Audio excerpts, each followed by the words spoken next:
Assalamualaikum warahmatullahi wabarakatuh. Kami dari kelompok 2 ingin memaparkan hasil tugas kelompok kami yang berjudul Observasi Sumber Daya Air berbasis hidrogeologi dalam upaya pengentasan krisis air bersih di Pulau Karimun Jawa. Sebelum lanjut ke materi, perkenalkan, kami di kelompok 2 terdiri dari 4 anggota. Pertama, Sulhan Asadi 12170183. Yang kedua, saya sendiri Solahuddin Al-Ayubi dengan NIM 12170008. Yang ketiga, Fajar Darmawan dengan NIM 12170232. Dan yang keempat, Septiana Handayani dengan NIM 12170058.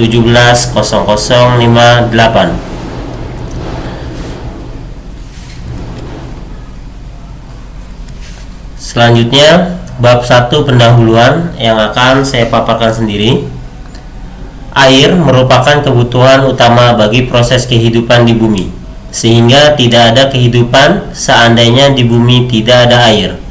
Air yang relatif bersih sangat didambakan oleh manusia, baik untuk keperluan hidup sehari-hari, untuk keperluan industri, untuk kebersihan sanitasi kota, maupun untuk keperluan pertanian dan lain sebagainya. Krisis air bersih di pulau-pulau kecil masih menjadi permasalahan negara kita. Begitu pula permasalahan air bersih di Pulau Karimun Jawa yang menjadi topik bahasan kami, yang sampai saat ini masih kesulitan air bersih karena air di pulau itu mayoritas adalah air asin dan air fayau.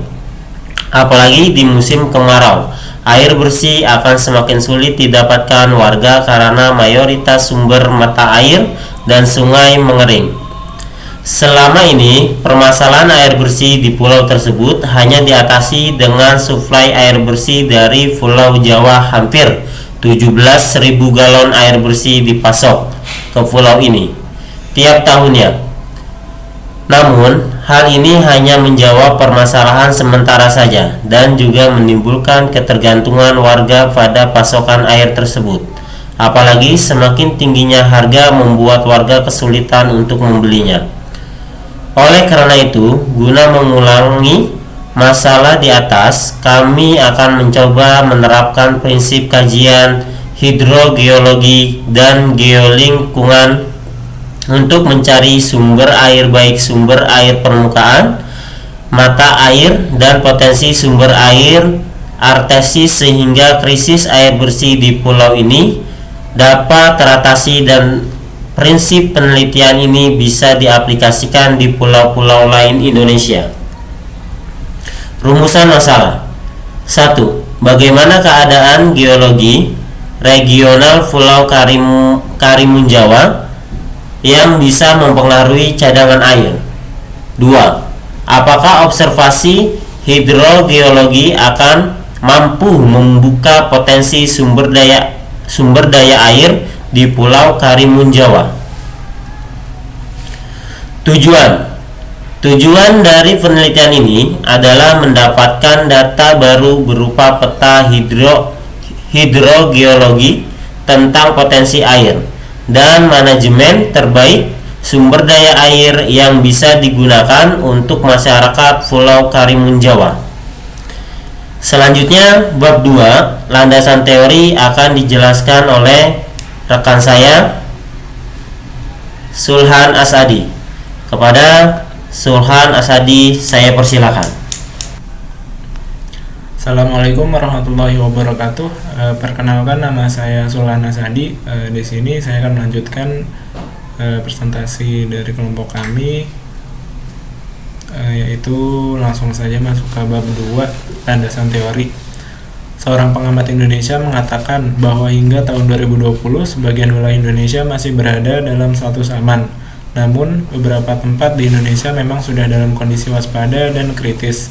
Di Indonesia, air tawar juga merupakan sumber daya alam yang langka. Program nasional yang diperlukan adalah peningkatan penyediaan air bersih untuk penduduk Indonesia sebesar 60% dan 30% saat saat MI. Dengan Undang-Undang SDA diharapkan penyediaan air bersih dan air minum bagi masyarakat terjamin baik kuantitas maupun kualitas. Rahmadi 2015.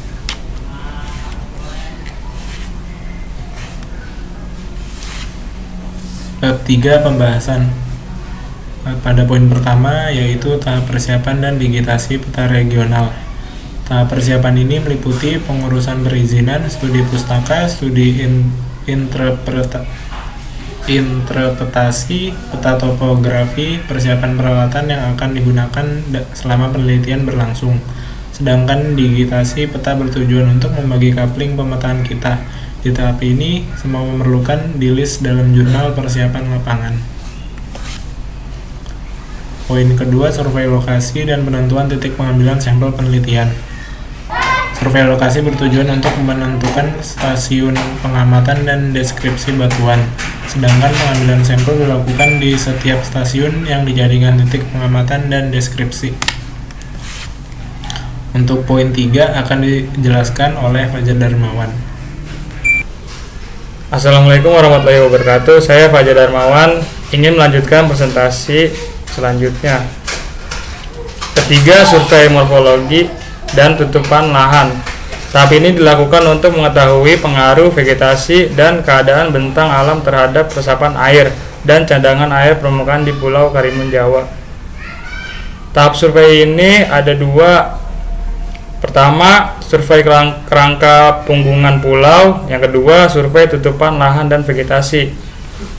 Survei kerangka punggungan pulau terdiri observasi tipe Monadnock, terus ada analisa geomorfologi dan survei tutupan lahan dan vegetasi, ada analisa kerapatan vegetasi, dan menjadi analisa pengaruh terhadap cadangan air.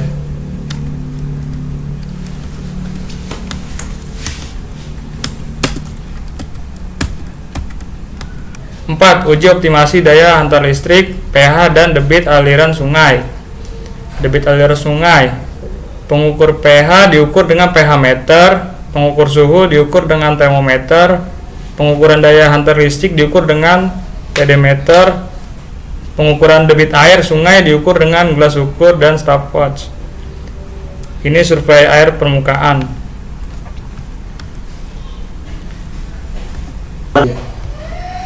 5. Pengukuran geolistrik. Pengukuran geolistrik dilakukan untuk mengetahui penyebaran air tawar dalam arah datar tegak. Secara umum metodenya adalah injeksi arus listrik dengan 40 elektroda, letkan simetris dengan sumbu tengah, lalu letkan simetris dengan sumbu tengah, lalu 2 buah elektroda tembuskan ke tanah, menjadi tegangan arus listrik tercipta.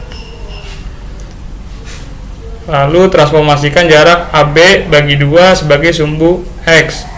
Lalu transformasikan tegangan sebagai sumbu Y, lalu menjadi kurva data geolistrik terbentuk. Selanjutnya dibacakan oleh Septiana Handayani. Assalamualaikum warahmatullahi wabarakatuh. Oke, di sini saya akan melanjutkan presentasi untuk tahap persiapan. Yang nomor 6 itu ada uji hidrokimia dan analisis parameter dari sampel di laboratorium.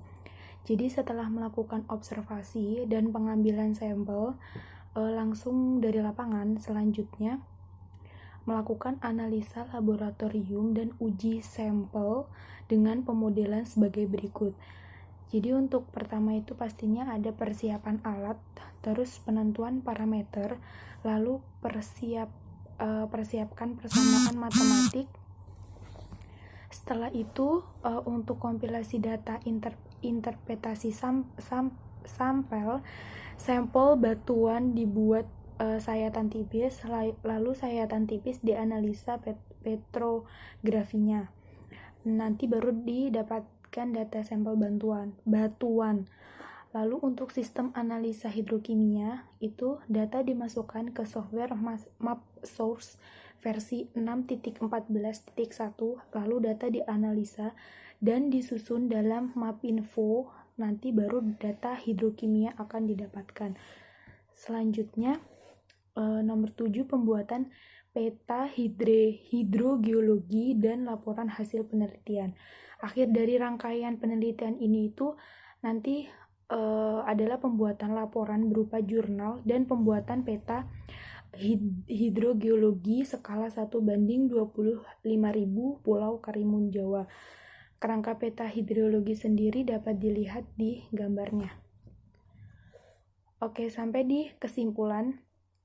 Jadi kesimpulan dari pembahasan yang sudah diterangkan di atas, PKM penelitian ini memiliki tujuan untuk menangani permasalahan air bersih di Pulau Karimun Jawa, Kepulauan Karimun Jawa di Kabupaten Jepara, Jawa Tengah, yang menggunakan berbagai tahap penelitian seperti mengumpulkan beberapa sampel air dan di berbagai daerah yang terdapat sumber air yang selama ini tuh menjadi penghidupan bagi masyarakat setempat, serta dilakukan pula penutupan lahan yang bertujuan untuk mengetahui pengaruh vegetasi dan keadaan bentang alam terhadap resapan air dan cadangan air permukaan di Pulau Karimun Jawa.